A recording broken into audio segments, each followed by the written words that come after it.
Rebecca, just a heads up. I've invited 10 of my friends over to the house tomorrow afternoon. So, it would be great if you could prepare lunch for everyone.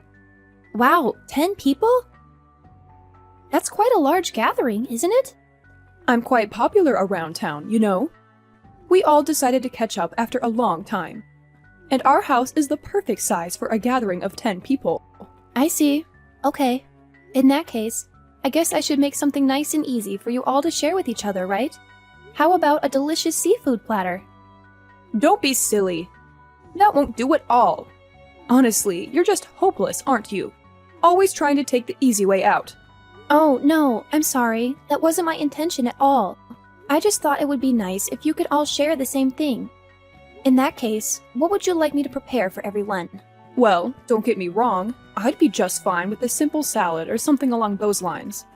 But what would everyone say if you served up something like that? People would think my daughter-in-law can only cook plain, simple dishes.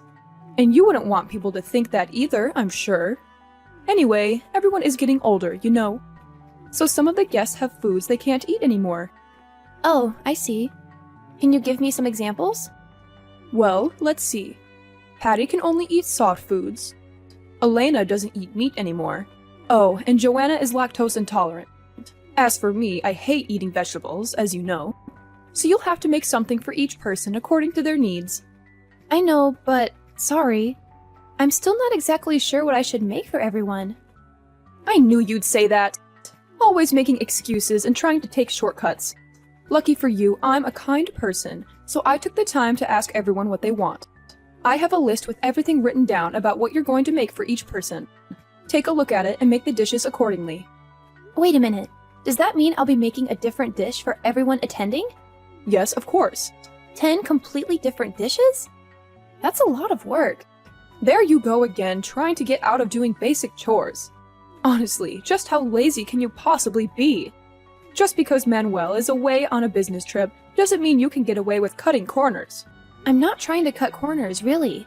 But you're just asking so much of me, and it's hard to keep up. I'm not asking for too much. You're just incompetent. When will you learn that? And that reminds me, once you get back from the supermarket, I want you to redo all the cleaning in the house. All of it? Why? I cleaned the whole house twice since this morning. It's no good at all. Do it over from the beginning. Good grief, why is it that everything you attempt to do fails so completely? I swear, I've never met anyone so useless in all my life. You have no parents, so you were really never disciplined properly. That's why I have to teach you everything from scratch. I'm sorry. I don't want to cause a nuisance. And are you done shopping yet? What on earth is taking you so long? You still have a million things to do when you get home. But the supermarket is also quite a long distance walk from the house, and it's the middle of summer. Well, you'll just have to run then. It's just that I thought I'd keep the shopping light today since I can't use the car. But you asked me to buy a lot of stuff for tomorrow, and now all my shopping bags are completely full. I don't think I'll be able to run home carrying this many bags. Figure something out! You are beyond useless. Don't forget, I am your mother-in-law. My word is absolute. If you come home with any items missing from the list, I'll send you right back outside into the heat to go and get it. Have you got that? I already double-checked that I have everything. I don't trust you. It seems that no matter what you do, it's never up to my standards. But I'm doing my absolute best. Well, your best just isn't enough then.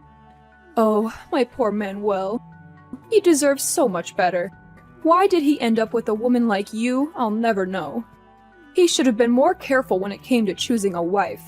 Marriage is not a humanitarian endeavor. Come to think of it, he's been obsessed with volunteering at places and giving to charities since he started attending university. It seems to me that even his marriage has become an extension of that behavior. I don't think that's the case, Brooklyn. Of course it is. Are you trying to say I'm wrong about this? Insolent child. I know it's true. That's the only way to explain why he ended up marrying you of all people. But he is always so loving toward me. So? So what? You're like an abandoned puppy dog he's taking care of. I'm sure he just felt sorry for you. You knew that, and you took advantage of Manuel's kindness, didn't you? Admit it already. Of course I didn't.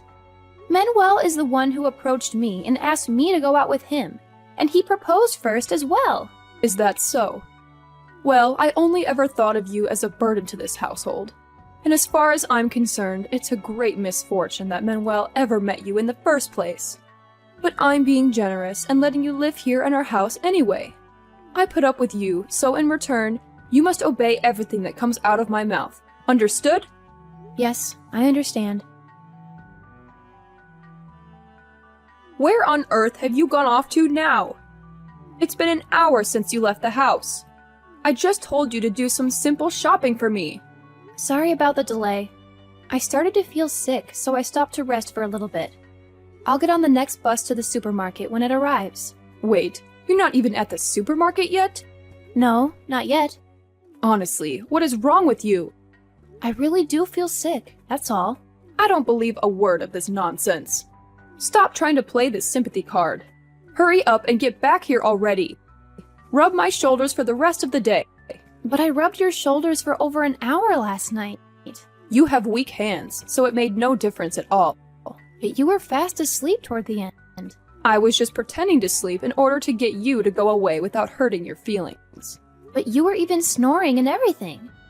I do not snore. How dare you accuse your mother-in-law of snoring? Well, perhaps I imagined it or something. Yes, you must have been drifting off yourself. Maybe I was. I have to massage your shoulders before you sleep every night, and then I get up at 5 a.m. to clean the house and make everyone breakfast. So recently I haven't been getting that much sleep. That's only natural. Keeping the house clean is a housewife's job. And yet you continue to cut corners wherever possible. I'm doing my best to keep the place clean. Well, of course you are. You're not praiseworthy. Like I said, keeping the house clean is a housewife's job. More importantly, hurry up and finish your errands. When you get back, you need to help me prepare for my holiday and pack my suitcase. I'm leaving tomorrow, you know. I don't know if I'll be up to that today. I feel really dizzy. I would like to rest a little bit more when I get home. Are you trying to defy me? No, it's not like that. Recently, I've been feeling really tired and getting migraines all the time. You're perfectly fine. Do you really think you'll be able to get out of doing housework by making up stories like that? Okay, I'm on my way. I'll be back as soon as possible. Oh, and by the way, just because I won't be home for a few days doesn't mean you can skimp on the housework. And I know you've been secretly eating food from the kitchen at night. What? I'm not sure I follow. You thought I hadn't noticed anything? I hear you sneaking around in the kitchen whenever you think I'm asleep. Wait, you heard that? Well, the thing is, let me explain. Go on. No, sorry, it's nothing. Never mind. That's what I thought. Stealing food in the middle of the night. You hurt this woman. I won't let you stay in this house if you're going to continue to be so useless. What do you mean? Honestly, I'm tired of you being here. If you could just leave Manuel and me alone, things would be so much more peaceful. What are you implying? Do you genuinely feel that way? I'm doing everything I can. I just want both of you to be content. To put it bluntly, I want you and Manuel to part ways. In simpler terms, get a divorce. Are you serious about this? Absolutely. If you two were to separate, then Manuel could find a new, more compatible wife. Is that truly what you desire? I can't believe this. Actually, I believe Manuel feels the same way. He's as tired of your presence as I am. He no longer wants to tolerate a wife who can't get anything right, and I don't blame him. Let him find someone better. But why would you say that? I don't understand. Well, he's always away on business trips, isn't he? But are you certain they're just business trips? Perhaps he's just trying to escape from you. He might have even found someone else. Someone superior to you. But Manuel is a good man, too kind to ask you to leave directly. I had no idea you despised me so much. All I ever wanted was for you to accept me. I tried my best to be a good daughter-in-law. Why did things turn out like this? Are you just now realizing how much we dislike having you around? Did you honestly think I could ever accept someone like you, who only brings trouble into my life? Absolutely not. Wake up from your dream. I thought if I persevered, one day we could have a relationship like a mother and daughter. Well, your hopes were misplaced. The day when we get along will never arrive. All your efforts have been in vain. Just give up. I can't believe it. So it's hopeless then? But I've given it my all. I truly believed it could work. Didn't it occur to you? From the moment we met, I've been hoping for the day when you and Manuel would part ways. If that happened, he can find a new woman, a better woman. Now I understand. There was never any chance of winning your approval from the beginning, was there? Absolutely not. Do I really need to spell it out for you to understand my feelings? I don't know what to say. This is really disheartening. What's that? Trying to gain my sympathy again by playing the victim. Just stop it already. You're so cunning. Don't think for a moment that I'll fall for it. Is this how you won over Manuel? That's not my intention. I just feel like all my energy has been drained and there's nothing left inside me. It feels like no matter what I do, it's never enough, isn't it? I don't know why I keep trying. So now you finally understand that the problem lies with you. At least now you know how I truly feel about you. You're nothing more than a maid in this house. Do you understand? A maid? Is that all? That's all. More importantly, you're still not back yet? Hurry up and finish shopping and come home. If you're not back in an hour, I'll have you thrown out of the house for real this time. I don't need a housekeeper who can't do anything right. Okay, I'm on my way. Rebecca, where have you been? Why aren't you answering your phone? You're out enjoying yourself instead of taking care of the house as you should. You think you can neglect your duties? I'm hungry, you know. Prepare some lunch. Prepare it yourself. Finally, there you are. What took you so long? And what did you just say to me? Prepare it myself? How dare you speak to your mother-in-law like that? Oh, I know exactly who I'm speaking to, and I don't care. I can express my thoughts freely. What's gotten into you? Where is this sudden defiance coming from? What are you gonna do about it, huh? I warned you. I'll have you evicted from the house. I have the power to do so. Don't test my patience. Ooh, how terrifying. You'll have me evicted? You really think you have the authority to do that to me? What?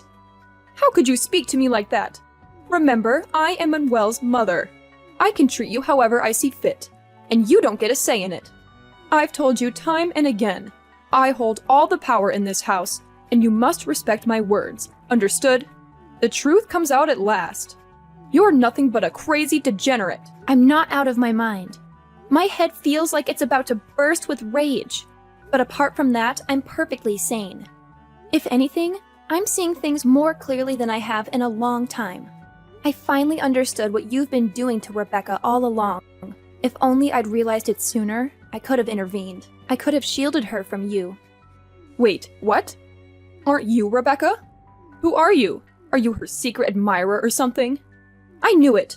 That girl is not suitable for Manuel at all. He must divorce her now. He must. Rebecca's no more, you fool. Huh? What do you mean she's no more? I mean exactly that. Rebecca's no more, Mom. And it's all because of you. Wait, Manuel? Is that you? Yes, it's me. You finally figured it out, huh? What are you doing, dear? Why are you using Rebecca's phone? And what do you mean she's no more?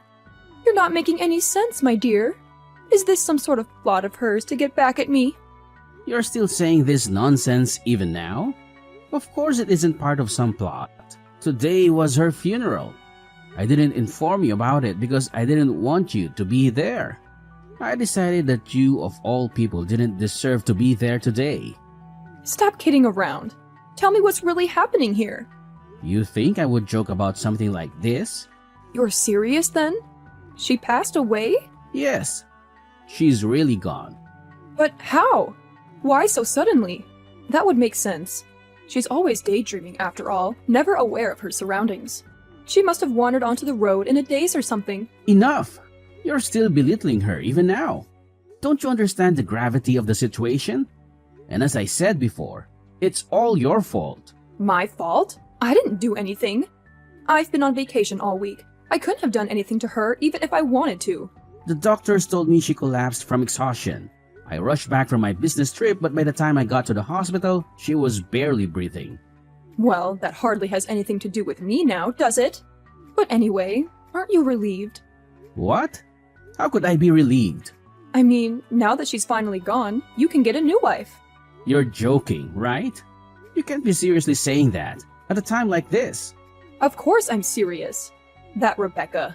She was never a good match for you in the first place.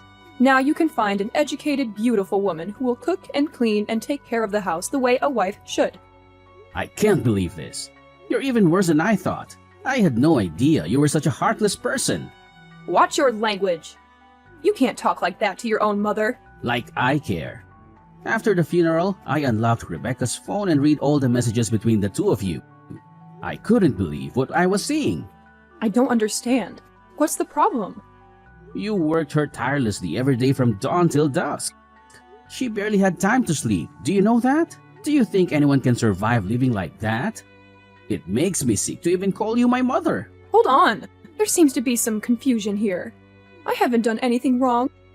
Really? You can't possibly believe that. Then how do you explain all those messages you exchanged? It was just a joke. It was an inside joke between us. We often joked like this, but it was never meant to be taken seriously. Do you really expect me to believe that, Mom? I'm not naive. Rebecca is no longer here. Don't you understand that? She was so full of life when I left for my business trip. What happened? You must have overworked her. I didn't do anything wrong. I was just teaching her how to behave as a wife. It was nothing more than that. You have to believe me. Stop lying. I've had enough of your lies, Mom. She always reassured me she was fine, and I believed her like a fool. But now I see she was just trying to be strong for me. She didn't want me to worry about her. That's not how it was. I didn't do anything wrong. Are you still saying that now, when she's 6 feet under? Well, it's the truth. When we were at the hospital, do you know what Rebecca said to me in her last moments? How would I know? She probably complained about me, right? Always playing the victim, that girl. You're beyond redemption. Holding my hand, she apologized. She said, I'm sorry I couldn't get along with your mother. I'm sorry I couldn't be the daughter-in-law she wanted. She said that? That's not all. Before my business trip, I asked if she wanted to join me and see the sights. Do you know what she said? She declined because she didn't want to leave you alone at home. Really? Did she worry about me that much? She saw it as an opportunity to bond with you when it was just the two of you at home. She truly saw you as her mother. No, that can't be. She's an orphan. Her parents died when she was a baby. So after marrying me, she thought she would finally have a mother figure in her life. She did everything to be a good daughter. I never realized she felt that way. For your birthday, she wanted to celebrate by cooking your favorite dishes. She thought it would make you happy. So she had been practicing for weeks and even prepared a full menu. Wait, so all those noises from the kitchen at night were her practicing? And here I thought she was stealing food. She wanted to prepare a lot of food in secret to surprise you. She even excitedly planned a surprise party for you, discussing decorations, guest list, music selection, everything. No, that can't be. And yet, despite all of that, you treated her poorly until the very end? But I didn't know. How could I have known? None of this was ever communicated to me, and I didn't realize she saw me in such a light. Your selfishness led to my wife's death. I will never forgive you for this. I'm sorry, Manuel. Please, don't say that. I didn't intend for any of this to happen. You must understand. It's too late for apologies. Even if you beg for forgiveness 1,000 times, it won't bring Rebecca back. I admit my mistake. I shouldn't have said or done those things. Please forgive me. Do you think an apology will fix everything? Wake up, Mom. My wife is dead because of you. Didn't you notice she was unwell, even though you saw her every day? She even told you she wasn't feeling well. Why didn't you do something? I thought she was just trying to avoid housework. She wasn't making excuses. Are you out of your mind? She was trying to tell you she was sick, but you ignored her, and now it's too late for regrets. I can no longer consider you as my mother. What are you saying? I'm severing ties with you. Permanently. No, You can't mean that. But I'm your mother. Do you know what I went through to raise you? Does this mean you're not coming home? My boss has been offering me an overseas assignment for a while now. I kept refusing because Rebecca loved this town and we wanted to start a family here, near their grandmother. But now, there's no reason for me to stay here anymore. I'm leaving next week, and I don't know when or if I'll be back. You're just going to abandon me? How could you be so heartless? As I said before, I no longer consider you as my mother. Rebecca was the only family that mattered to me. Don't say that. What about me? Don't the past 30 years of my life mean anything to you? You wouldn't even exist if not for me. And besides, Rebecca is no longer here. It's just us now. Don't abandon your only living family member for someone who's no longer here. Enough! How dare you speak about Rebecca like that? And as I've said before, you're no longer my mother. My only regret is not cutting ties with you sooner. But we can still live together while cherishing her memory. We can hold another memorial service for her. We can even visit her grave together. Doesn't that sound nice? Enough already. I don't want to hear any more of this. Rebecca is gone.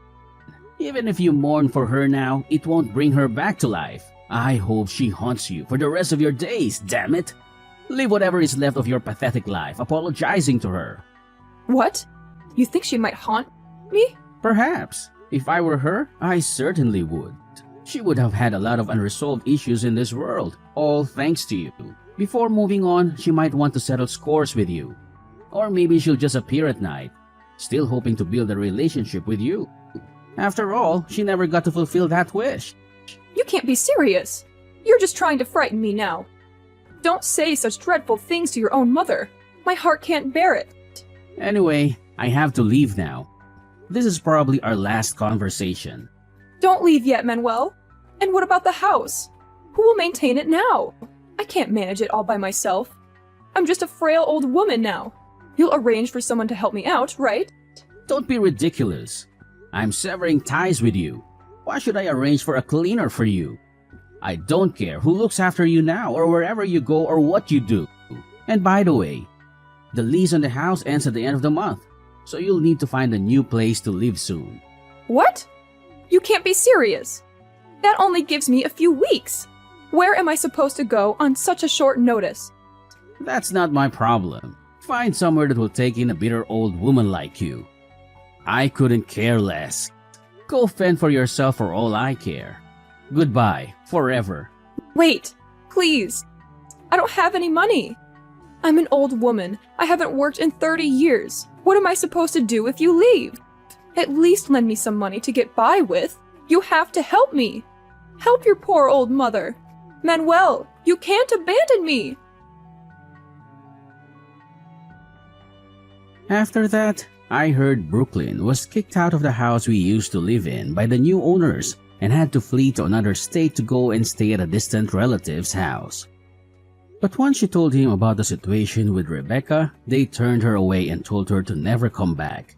Then she started working somewhere as a live-in housekeeper, cooking, cleaning, doing laundry, and babysitting. In fact, she is forced to work like a dog from first thing in the morning till late at night.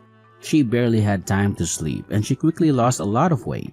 She started telling people that every night the ghost of Rebecca would stand by her bedside and glare at her. Terrified, she ended up fleeing back to her relative's house for comfort, but was turned away again without hesitation. I no longer want anything to do with that woman, regardless of where she is or what she's doing. I still have trouble believing what happened to Rebecca. It haunts me every day to know that she's no longer in this world. I know I'll regret being unable to protect her from my mother for the rest of my life. But even so, every time I close my eyes, I still see Rebecca's smiling face, and I'll continue to live with that smile in my heart until the day I die.